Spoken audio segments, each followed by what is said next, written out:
So here we are, it's the 10th anniversary of the diagrams book. Who knew there was such a market for visual learning? Because I didn't when I started writing it. I started by wondering, how many diagrams have I got in my training materials? And the answer was 46. So I found 4 more and I wrote a short book just explaining what they do and how you can use them. And the whole thing took off. And before I knew it, the thing had been translated into 15 or 20 different languages. There's a visual learning theme that runs throughout the world. And it's great for binding cultures together because you can get over all sorts of linguistic problems just by showing people a diagram.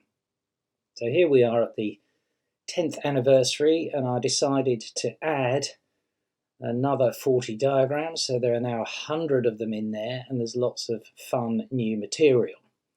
So I thought I'd just explain 1 or 2 of them, and you can get a flavour of what's in there. And the one I wanted to explain first, which I really enjoyed, is something called the fine-toothed comb.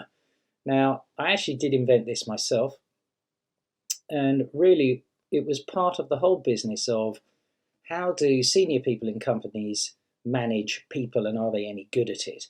And you're probably familiar with a thing called the T-shaped person, but for quick explanation, the T, as in a capital T, the vertical strut, is your vertical discipline. In other words, the craft skill that you're really, really good at. And when you've been doing that for 5 or 10 years or whatever, you then usually get made a boss of some kind.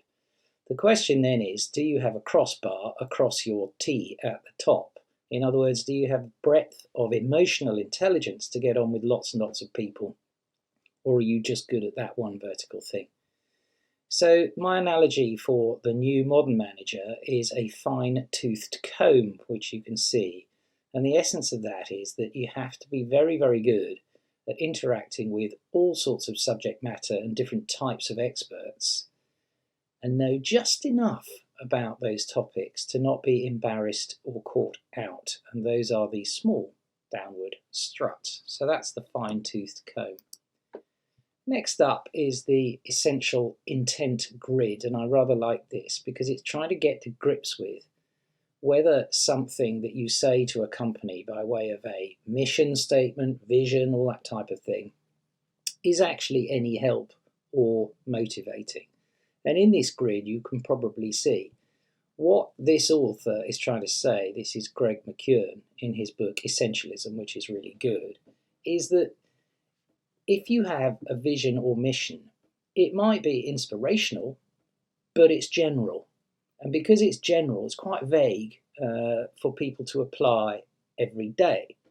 If you have values, they're also general, and they're often quite bland. And you'll have seen values that everybody has. It's the same stuff. You can have things that are concrete, such as a quarterly objective, but they're actually really boring. So they don't really motivate people. So what you really want is something that is concrete and inspirational, and that's what Greg calls an essential intent. And once you do that, it makes all your decisions so much easier. In other words, the one decision to determine the concrete and inspirational thought removes thousands of other small decisions because everyone knows where they are.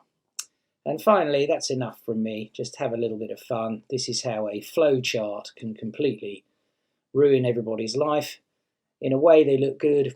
On the other hand, could be a waste of time.